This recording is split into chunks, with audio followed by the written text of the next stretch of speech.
Previously on the Lobby USA, spying on American students, a worker at the Israeli embassy describes her remit to our undercover reporter. Gathering intel and reporting back to Israel. That's a lot of what I do, to report back to the Ministry of Foreign Affairs, Ministry of Strategic Affairs. It's part of a covert campaign to influence America's youth. We have 3 different sub-campaigns: data gathering, working on activist organization, money trail. Wow, it just looks like the state of Israel is employing little spies. In the second of a 4-part series, how the pro-Israel lobby influences Congress. And as our undercover reporter gains greater trust, he is offered an extraordinary assignment.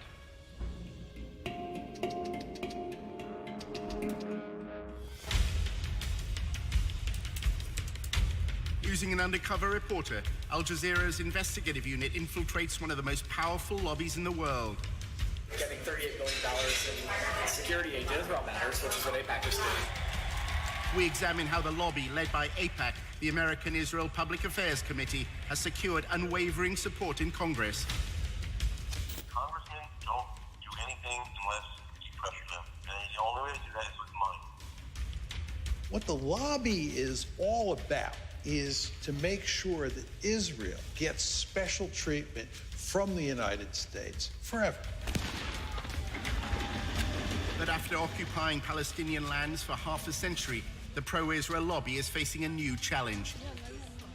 We called for a full boycott of Israel, divesting from it, and eventually imposing sanctions on it to achieve UN-stipulated rights of the Palestinian people. A movement to boycott, divest, and impose sanctions on Israel, BDS, was formed on American campuses. It seems to be achieving its goals. It threatens future American support for Israel. We believe in justice for all people. So that means the occupation has to end. Israel's Ministry of Strategic Affairs responded with a covert operation to defeat BDS. אתה צריך לעשות את זה עם הרבה מאוד עמימות. זה לא גוף צבאי היררכי שאם הרגנו את X, אז כל הגוף מתחתיו לא פועל. So the Israeli government leverages Jewish organizations in the diaspora. Absolutely. It's a psychological campaign involving spying and smears. You discredit the messenger as a way of discrediting the message. Just stay on message. And what is that message? BDS is a hate movement. While our reporter monitored pro-Israel groups, he was asked to go undercover for the lobby. You're going into enemy territory. It's not for everybody.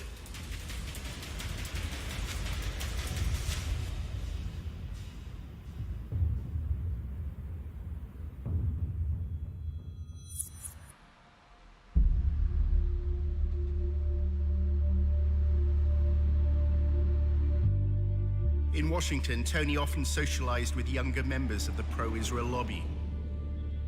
Here, the discussions are focused on influencing elites. Recent graduates appear to no longer care about debates they had at university. We try and go through student government and pass bills. I mean, you know, looking back on it now, it's all it's total crap. BDS in general, obviously. But also, it's just, I don't know, it doesn't do anything. I mean, fighting back against it has no practical effect. What has a practical effect is getting Congress to give Israel military aid.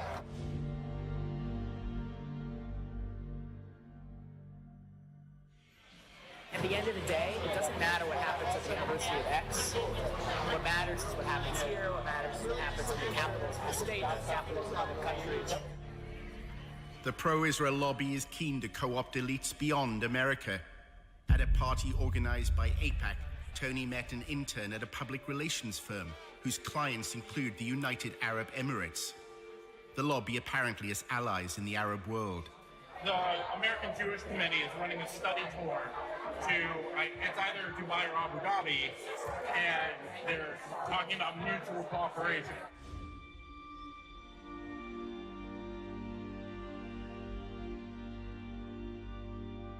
What are the ties like between the UAE and Israel? They're getting so much better.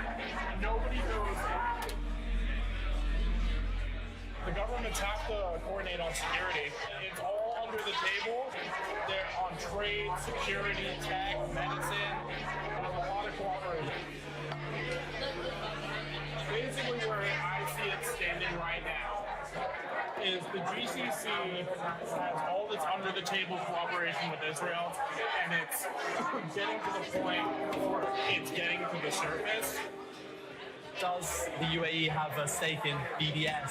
They do run all the time the argument of Palestinian suffering and occupation. They do kind of toe that line, but that's because they have to save face in the Arab League. They're literally just trying to cover their bases. Are they actually helping out BDS in any way? Benefit from Israeli tech, so they're not going to boycott them. Why would they?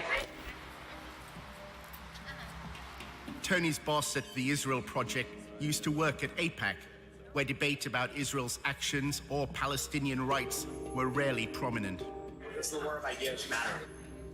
I don't know. I know that getting $38 billion in security aid to Israel matters, which is what AIPAC just did. That's what I'm proud to be been a part of for so long.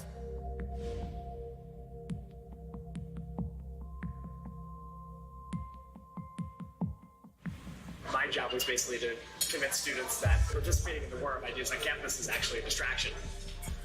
You can hold up signs and have rallies on campus, but the Congress gets $3.1 billion a year for Israel. Everything AIPAC does is focused on influencing Congress. Congress is where you have leverage, so you can't influence the President of the United States directly, but the Congress can. AIPAC is very interested in making sure that every representative and every senator toes the line on Israel. And it is highly effective in that regard.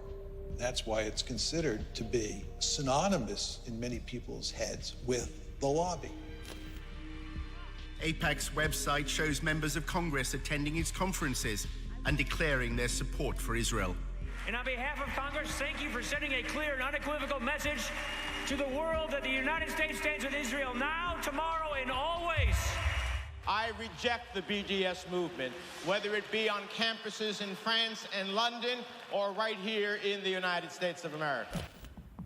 To get elected in the American political system, you need lots of money. What AIPAC does is it makes sure that money is funneled your way if you're seen as pro-Israel, and it'll go to significant lengths to make sure that you stay in office if you continue to be staunchly pro-Israel. May God bless Israel. May God bless the United States of America. May God bless you all. Thank you so much. Thank you. They have questionnaires. Anybody running for Congress is expected to fill out a questionnaire. And they evaluate the depth of your commitment to Israel on the basis of that questionnaire. Then you have an interview with local people. If you get AIPAC support, then more often than not, you're going to win. Jim Moran is a Democrat who represented a congressional district in Northern Virginia. You realize it's not just the money, it's the number of concerned activists. They'll send out postcards, they'll make phone calls, they'll organize. I mean, that's the democratic process. They understand the democratic process. We made sure that there were people in every single congressional district. And then you'd call them up and say, I'm calling from AIPAC in Washington. I did these calls. We hear that you're good friends with Congressman so-and-so. Oh my God, yes. We've been friends since elementary school. Well, what does he think about Israel? I never talked to him about Israel. Well, can I come down and talk to you and help you figure out a way to talk to him about Israel? No, just tell me. What should I say? I don't have to. I'll just tell him. Our undercover reporter wanted to learn more about how funding is secured for congressmen. Speaking of the devil. David Oakes, a prominent pro-Israel advocate, invited Tony to a fundraising event. Oakes later called him to discuss the details. Is it just a social event? No, hold on. I'm going to email you a list of the people that this group supports. This is the biggest ad hoc political group, and definitely the wealthiest in D.C. Hold on. Mark Kirk, the senator from Illinois. Ted Deutsch from Florida. Barbara Comstock, she's the congressman from Virginia. Richard Byrd, North Carolina. Kelly Ayotte, she's fantastic. They'll walk in the room and they'll say everything here is off the record. And then they'll say, here's a little bit about me, and then people will ask very specific questions. The fundraiser was being held in a wealthy suburb of Washington. The AIPAC group, it makes a difference. It really, really does. It's the best bang for your bucks, and the networking is phenomenal. Congressmen and senators don't do anything unless you pressure them. They kick the can down the road unless you pressure them. And the only way to do that is with money. Right now, our current contribution limit from any person to a candidate is $2,700. Now, that's a lot of money, you know, and that can certainly buy some gratitude with the lawmaker. But if you really want to add punch to that type of buying of favors, what you do is you get 50 or 100 people together at an event like this, all chipping in $2,700, and then you bundle it all together and hand over the total amount to the lawmaker. At that point, we're talking anywhere up to $250,000. So suddenly you've got a group of people with the same demand they want from the lawmaker, handing over $250,000. That buys a lawmaker. The fundraiser was for Anthony Brown, who ran for Congress in November 2016. This is direct spending. Brown's going to use that 30 grand to do ad campaigns. So they strategically pick the ones who are into close reaches that they want to build relationships with. So we want the Jewish community to go face to face in a small environment, 50, 30, 40 people, and say, this is what's important to us. We want them to make sure if we give you money that you're going to enforce the Iran deal. That way, when they need something from him or her, like the Iran deal, they can quickly mobilize and say, look, we'll give you 30 grand. They actually impact. He's actually saying we're buying these office holders. And that's the point. We're chipping in all this money so we can hand over $100,000 or $200,000 to the office holders so we can buy them. You're not supposed to advertise. There's all these advertising laws. I was surprised they had an invite. I've never seen an actual invite before. Oakes described a similar event he attended in New York, which included donors from Wall Street. In New York, with Jeff Talbot, we don't ask a goddamn thing about Palestinians. You know why? Because it's a tiny issue, that's why. It's a small, insignificant issue. The big issue is Iran. We want everything focused on Iran.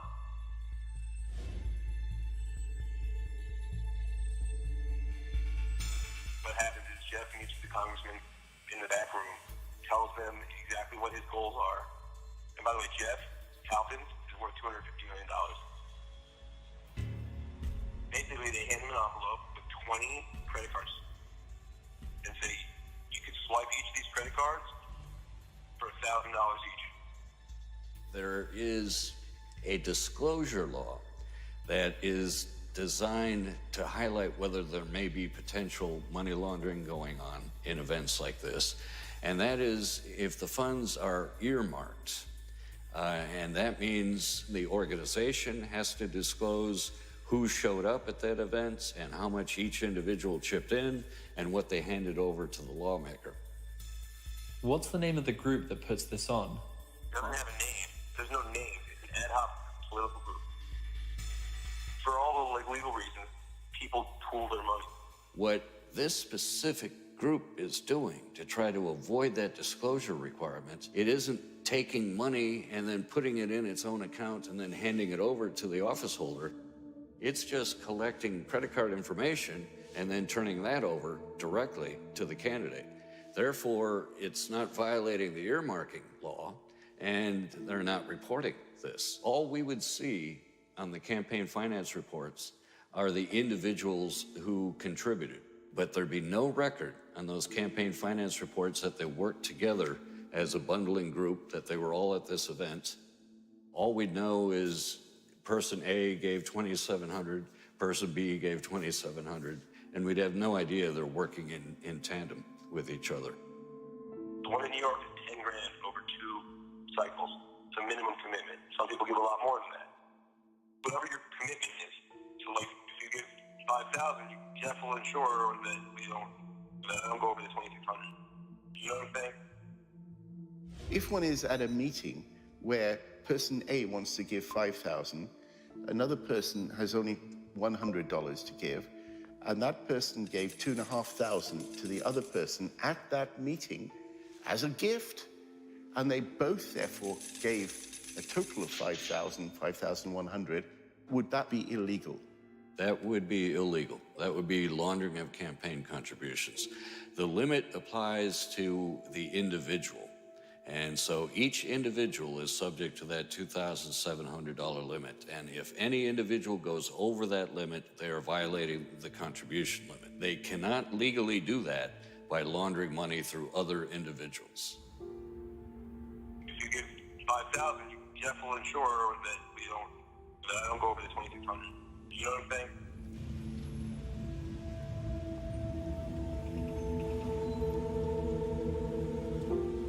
During a cab journey across Washington, Tony's boss at the Israel Project, Eric, spoke about his former job as a fundraiser for Jeb Bush. I was one of the first employees of the Bush campaign. The first time Trump came up in a conversation was we were going to solicit him for Jeb. And we were like, why isn't he writing a check? We would joke, like, this is the donor who went nuts. Eric shares his concerns about Jeb Bush's campaign. I hope the Justice Department doesn't make an example out of Bush, because we were operating in a real gray zone. And we raised enough money, we figured, let them come at us, we'll defend ourselves. We thought he's going to be the Republican nominee, everyone did at that stage. A relatively small number of families supply hundreds of millions of dollars annually to lobby politicians. The 200 families whose giving constitutes 90% of all political giving are not giving because they want a government contract or because it's good for their business. They're doing it because they actually care. In my view, it's obscene how much money there is. One of the most effective uses of the lobby's funds occurs when Congress is on its break. Every year, they fly hundreds of members of Congress to Israel for these extended travel junkets that are really lavish. They're first-rate vacations. They'll rack up $20,000 or more for a vacation for a member of Congress. The member can bring along their spouse, and they have a great time. You are told that Israel continues to be under siege from hundreds of millions of its neighbors who are Muslim and who hate Israel, who hate Jewish people. You're told that Israel survives because of the United States and because of American politicians like you who support us. An attempt was made to change the law so that all expenses-paid trips would be considered a bribe. I drafted legislation to try to reform the whole profession of lobbying, to get rid of free travel and gifts from lobbyists. The Honest Leadership and Open Government Act of 2007 significantly enhanced the travel restrictions that if you're an organization that employs a lobbyist, you can only provide a one-day trip for a member of Congress. Then AIPAC exerted its influence. There was a major loophole written into the travel restriction that was essentially engineered by AIPAC, and this loophole is widely known as the AIPAC loophole. The clause excluded educational trips organized by a charity that didn't hire lobbyists. AIPAC happened to be affiliated to such a charity. It doesn't have an office, it doesn't have any employees, it's just a tax form that they filed. Gifts of dinner, gifts of wonderful resorts to stay at, gifts of entertainment, all of which is packed up into one of these trips, is a very, very effective tool at influence peddling. Most of our donors were like nudniks, like schleppers. The quality is starting to improve. We're attracting more impressive people.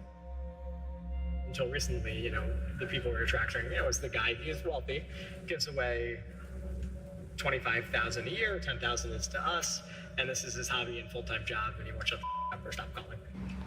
We're finally starting to expand into the class of donors that AIPAC has, which is like the more elite, easier to work with, smart, strategic, writing big checks kind of way.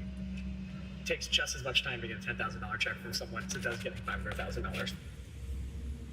The money raised by AIPAC doesn't just fund congressmen who support their goals.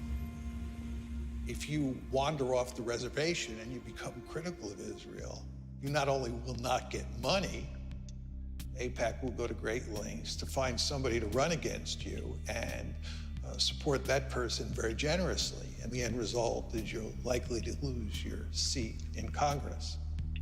They threaten. They immediately threaten. Even if they know that AIPAC can't defeat them, AIPAC can make their lives more difficult. They can make sure that their next town meeting or something, some members of the Jewish congregation jump up and say, "But you're anti-Israel."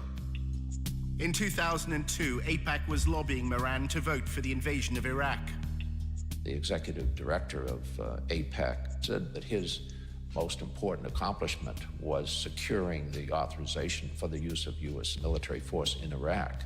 AIPAC was pushing it very hard. Why does AIPAC benefit from the United States going to war? The United States getting involved in wars in the Middle East is ultimately in Israel's interest, because we have a stake in the region. Congressman Moran refused to vote for the invasion, as AIPAC requested. There are compelling, fundamental reasons why this body should oppose this resolution. Then at a public meeting, he was asked a question. A Jewish woman actually stood up in a town hall and she said, why aren't more Jews involved in the marches against the war? I said, if the leaders of the Jewish community were opposed to the war, I think that would make a difference.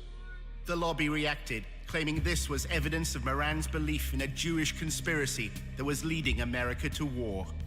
There was a conservative rabbi in my district who was assigned to me, I assume, by AIPAC. And he had warned me that if I voiced my views about the Israeli lobby, that my career would be over, and implied that it would be done through the Post. And sure enough, the Washington Post editorialized brutally. Everybody ganged up.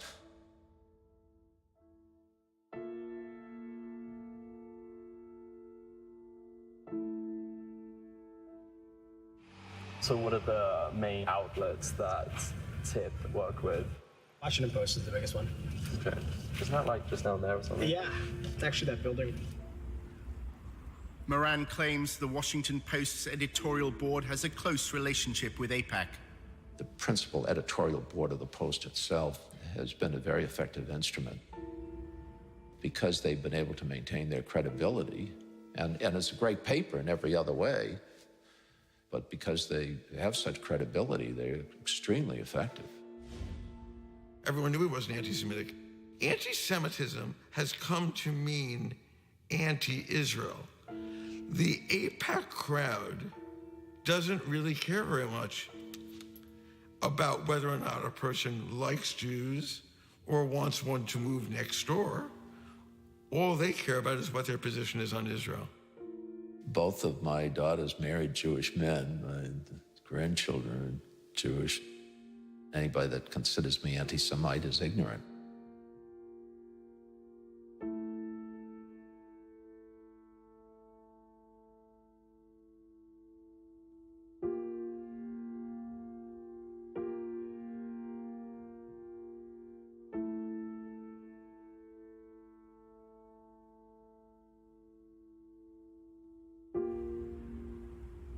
In part two, a battle over the definition of anti-Semitism on America's campuses.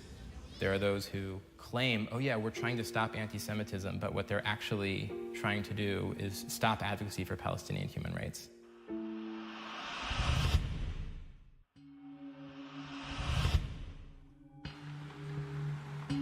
In part one, our undercover reporter discovered that many young people in the pro-Israel lobby have given up debating the BDS movement on campus.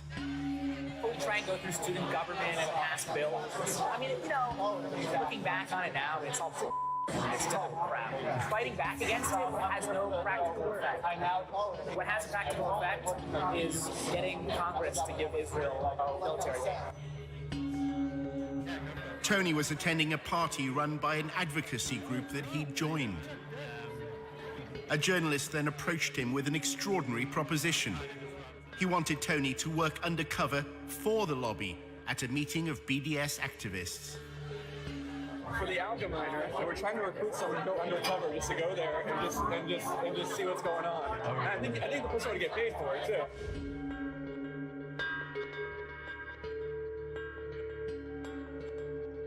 Yeah. Sort of sign up, profile, just kind of like see what's going on. Higher up, they sent me an email today that says, you know anyone who could do this. For some reason, you popped into my head.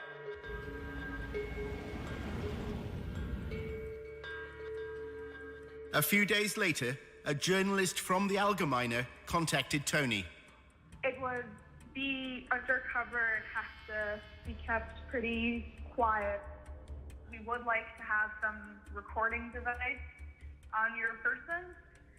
Any level of potential danger or, difficulty, violence or verbal assault, none of that concerns you or puts you off? No, because I think I'm pretty good at just being kind of zen in the face of verbal assaults. The Allgemeine claims to be the fastest growing Jewish newspaper in America. It pays particular attention to events on college campuses. We're working on a project now about ranking U.S. universities and colleges in terms of their anti-Semitic and anti-Israel activities. We have a campus bureau that monitors this sort of behavior and these incidents and these campaigns all day long, all week long. The Allgemeine often reports that anti-Semitism exists amongst pro-Palestinian student groups. The language that comes from those arenas move into that sphere of the new anti-Semitism, which is anti-Israelism. And that's a big focus at the Campus Bureau, looking at the blurring of those lines and where those boundaries have eroded. As journalists, right, exposure is the goal, exposing truth. In August 2016, a story in the Allgemeine caused waves in Washington's pro-Israel circles. The thing that I'm working on, you might have seen the news recently about a cesspool of anti-Semitism at the University of Tennessee.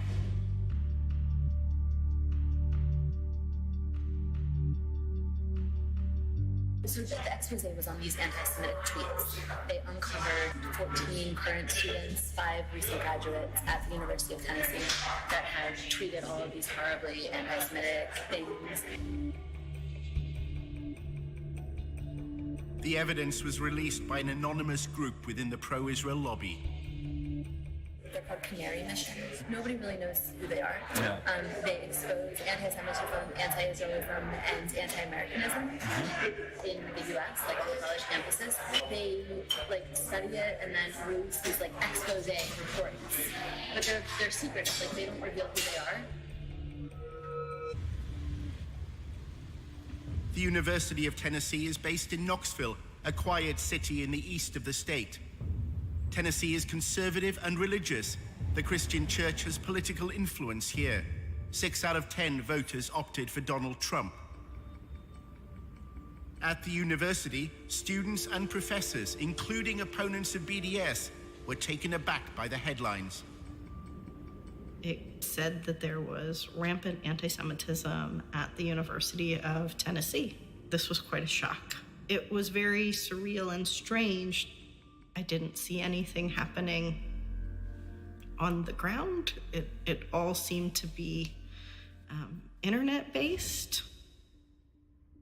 There's this international headline with our names and this defamation of our characters. It was the last thing that we were expecting to happen.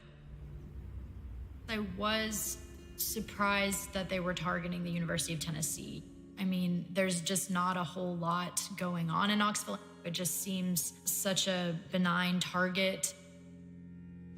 Several tweets were clear-cut examples of anti-Semitism. Some failed to distinguish between Jewish people and the State of Israel. Others made vile references to the horrors of the Holocaust. There were definitely some very anti-Semitic things said, but it seemed to be by a limited number of students. Those tweets are horrible, and that should not be supported by anybody. One of the students, there were tweets from when they were 14, 15, and 16 years old. People do and say stupid things. Students who were campaigning for Palestinian equal rights were immediately suspicious, believing the Allgemeine had another motive in running the headline. The way that I saw that article was that to discredit some of the work that we were doing, they threw in these people who are a part of the Muslim community or a part of the Arab community around Knoxville, and things that they had said, things that they had done. They were very old a lot of times before people had gotten to college. I think this is just old stuff that's being dug up for lack of any other material. I was really horrified that you had essentially this blacklist of students. The list included Summer Awad, a Palestinian American. She was accused of supporting terrorism after sharing a Facebook post. In that image, I mean, all it is showing different tools of Palestinian resistance. One of them's BDS, one of them's stones, and the one that they circled happens to be the knife. They obviously have much bigger weapons than the Palestinians can even imagine having, but they're just able to frame this image of violence and to frame this image of defending themselves. Shortly after being named by Canary Mission, posters and flyers linked BDS supporters to Hamas. There was a list of most of the names of the students that were mentioned in the Canary Mission. All I kept seeing were flyers all over the place. Like, they'll put it on cars, they'll put it on side tables in the student centers and stuff like that. That kind of scared me, to think that there are actually people physically on campus posting these things. Back in Washington, Aviva is drafting a letter to the University of Tennessee on behalf of the Brandeis Center. They want the university to take a stand. We're telling them that basically they need to issue a stronger statement. They need to investigate the students that were involved. They need to offer education and training. In addition to drawing attention to those responsible for anti-Semitic tweets, their orchestrated release served another purpose. It's part of a wider campaign by the pro-Israel lobby. The problem right now, I think, on universities is that administrations don't realize that anti-Israel statements or anti-Zionist statements often are also anti-Semitic. To find out what anti-Semitism means for the lobby, Tony visits Aviva's boss at the Brandeis Center for Human Rights in Washington. Despite its name, it's a pro-Israel lobby group. Hi. It's great to finally meet you. Really good to meet you. Kenneth Marcus is involved in the lobby's attempt to redefine anti-Semitism in a way that could include criticism of the state of Israel. Right now, the challenge is that there are people who say, you know what, anti-Israel politics have nothing to do with anti-Semitism. Well, you've got to show that they're not the same, but they're not entirely different either.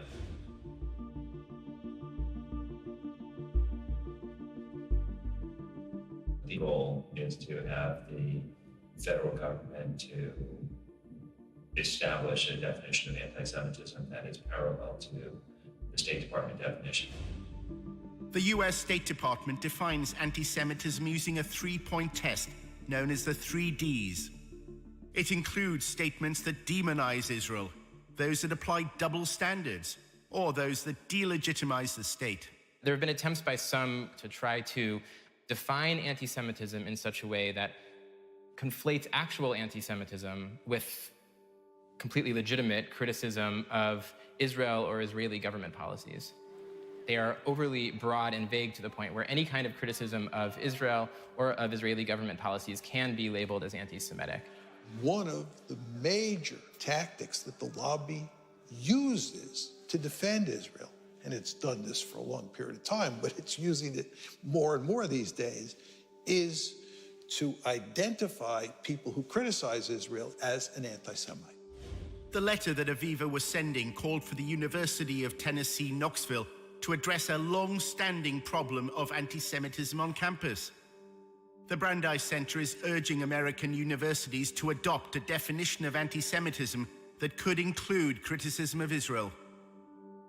We are trying to get universities to adopt a uniform definition, whether it's the State Department's definition or a similar version of it, because then we think that the administrators would be able to understand anti-Semitism better and discipline students for hateful and discriminatory actions. The Brandeis Center also wanted the university to screen what they described as a path-breaking film called Unmasked Judeophobia. It was made by a member of staff at the university and featured Kenneth Marcus. It is now socially acceptable to say lots of different things that were not acceptable in the past. Anti-Israelism and anti-Semitism is one example. It tries to make the claim that Muslims have adopted Nazi-like anti-Semitism and are going to essentially lead the next Holocaust on the Jews. The film positions anti-Semitism at the heart of the BDS movement. It was not sponsored by the chancellor, but it was held at the law school, and Ken Marcus did attend. It was screened on the day that commemorates victims of the Holocaust. The film was not appropriate for Holocaust Remembrance Day. As a scholar of the Holocaust and anti-Semitism, I would just say the film's conclusions didn't meet scholarly standards.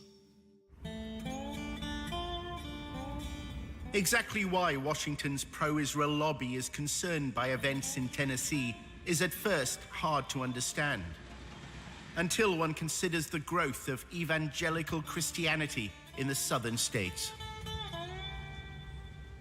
Tennessee is a Bible Belt state, and the capital of Tennessee is known as the buckle of the Bible Belt. And that good old Southern Christian culture is very strong here, and a big part of that has now become this rhetoric of Christian Zionism.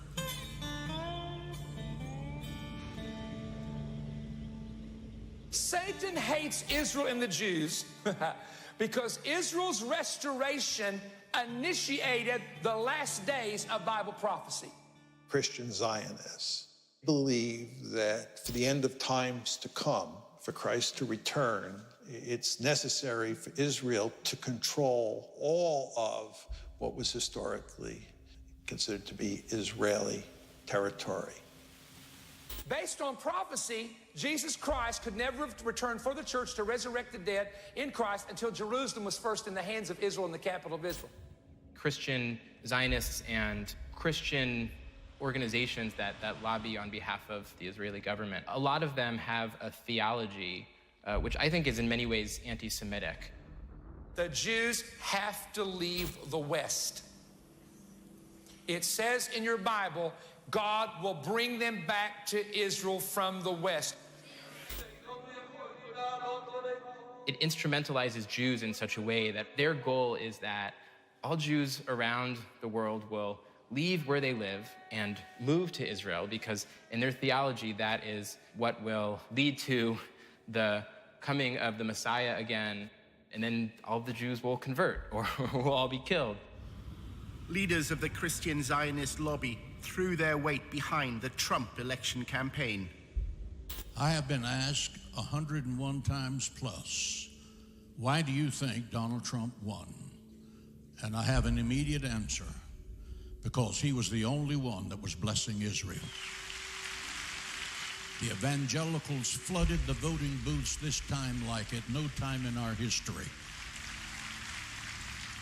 And a lot of the laws that are being enacted in those states that are pro-Israel, anti-BDS, are coming about in part because there is so much sympathy for Israel in that community, which has a lot of political power. Senate Joint Resolution 170, about a resolution to condemn boycott, disinvestment, sanctions movement, and increasing incidents of anti-Semitism. In 2015, Tennessee became the first state legislature to condemn BDS. It's the result of the lobby's attempt to use legal means to quell BDS on campus. In recent light of anti-Semitic things that have happened here in Tennessee on our college campuses, we are just expressing our support as an ally for the state of Israel. And with that, I renew my motion. Made it seem as though there's this huge Palestinian liberation movement happening in this state. That's the way that it was presented at the legislature, was that we need to stop this before it takes over our state. There's an intensive effort by Israel and pro-Israel groups to get governments, universities, legislative bodies to adopt a definition of anti-Semitism that includes criticism of Israel and its state ideology, Zionism. We're the space where a lot of these things are initially brought and tested. The rough drafts, like the beta version, comes here, and then you'll see that same bill go into another legislator the following year. According to their definition, if I say to you that I believe that instead of separate Israeli and Palestinian states, there should be a single state where Jews, Christians, Muslims, atheists, everyone has full equal rights, the way they do under the Constitution of the United States, that would make me an anti-Semite because I'm denying Israel's right to be a Jewish state. How to define anti-Semitism? I would say hatred, discrimination, violence, animus towards Jews for being Jewish, I would say is the broadest definition of anti-Semitism.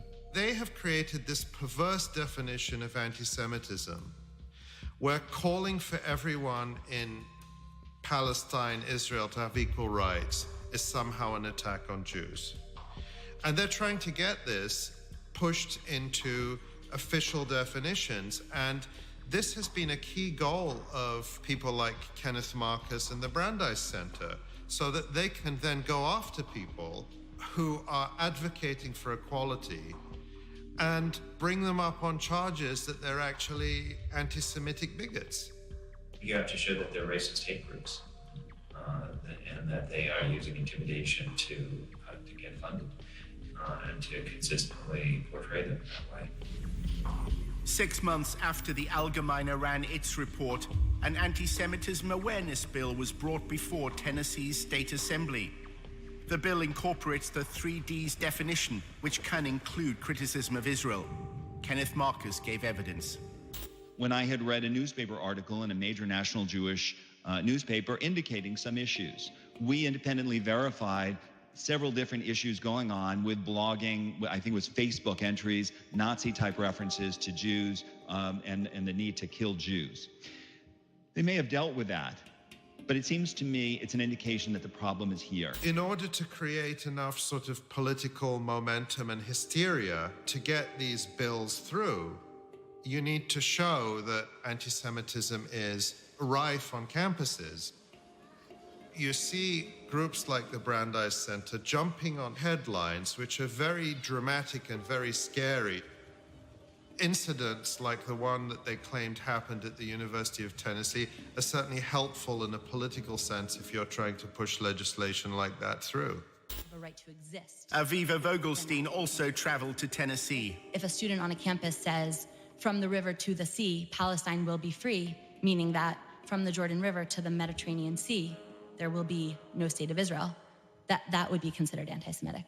Another example would be when students on campus chant things like, Intifada, Intifada, we support the Intifada.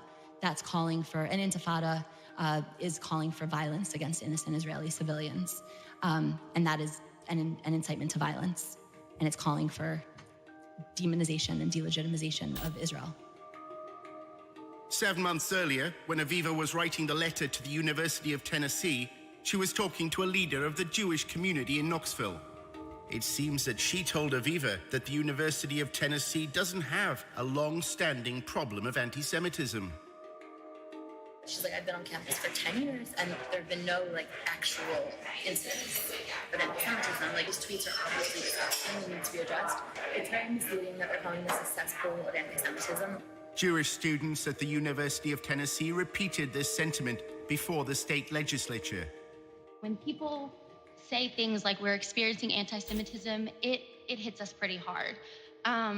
When we were told that this was being said about our university and the climate at our university, we were really confused because we had never heard any form of anti-Semitism that was happening on our campus. So this was kind of, the first thing to come to us. So if we're the students who are supposed to have been affected by this so-called climate, you would think we would kind of know about it before. There's no evidence that there's sort of an atmosphere of intimidation against Jewish students. Once you look behind the headlines at Tennessee, that's what everybody said. I think it's important to highlight that any allegations that this bill is based off of, those allegations are purely external allegations, meaning they're coming from all over the country except for Tennessee. Everybody agreed on that. The only people who didn't agree were the people coming from outside the university, Kenneth Marcus and others, who have the agenda to present the University of Tennessee and other campuses as dangerous places for Jewish students. One of the consequences of the allegations of anti-Semitism has been to temper activism for Palestinian equal rights. You can look at this campus in the last 8 months and see that there has been little to no activism on that forefront. I would say last year this time, we had a new sort of like adrenaline underneath us, and then this kind of completely killed our fire. And it was hard to gain that momentum once again. Remember that there's 2 steps in the lobby's game plan. The first is to put out a story that's very favorable to Israel. But the second step is to do everything possible to minimize the amount of debate there is about Israel and silence the other side as much as possible. After Aviva spoke to Jewish students in Tennessee, she also learned that their greatest concern is unrelated to pro-Palestinian activism. BDS is not a real movement on the campus. Students for Justice in Palestine, which has like a large following nationwide, has like very few active student members. We mostly only have problems with Christians trying to proselytize the Jewish students, because in the South everyone is so like, it's like all evangelical. I find it incredibly troubling that at a time when we see a rise in real broad daylight anti-Semitism in the United States, there are those who claim, oh yeah, we're trying to stop anti-Semitism, but what they're actually trying to do is stop advocacy for Palestinian human rights. A short time later, the Allgemeine contacted Tony once more to discuss his proposed mission to work undercover at a BDS event. The editor explained what they wanted. One of the projects that we've been looking to do for quite a while is to try and infiltrate some of these groups, get undercover and discover what they're about from the inside. You explain the war, it's a hostile environment, and there's some risk involved. The goal would really be to uncover any evidence of not just bias, but, real bigotry, the correlation between the BDS movement and hatred of Jews. Tony is given a list of persons of interest. They're all on the Canary Mission website. Go to canarymission.org. Have you heard of Canary Mission? A little bit. Could you tell me about it? People who hate it, the people who are being targeted by it, call it a blacklist. You have names here that show up on this database. Students and professors, faculty, speakers, organizations that have ties to terrorism, outright ties to terrorism, or terrorists who have called for the destruction of the Jewish state. Despite running Canary Mission's Tennessee expose, the Allgemeine staff say Canary's identity is still a mystery. It's an anonymous site.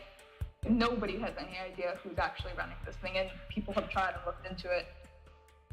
If you're on board in terms of concept, then I guess the next thing we just need to figure out is the money. Can we wait for a follow-up email from you? Does that make sense? Yeah, sure. I should get that to you within the next 24 hours.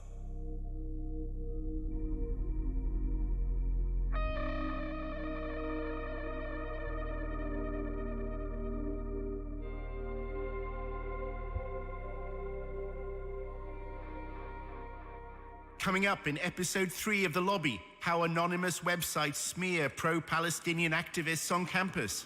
It was really an attempt by people who didn't know us to think, maybe I can destroy this marriage at the very least. It's psychological warfare. Drives them crazy. They're terrified of Canary Mission. And we reveal for the first time the people behind Canary Mission.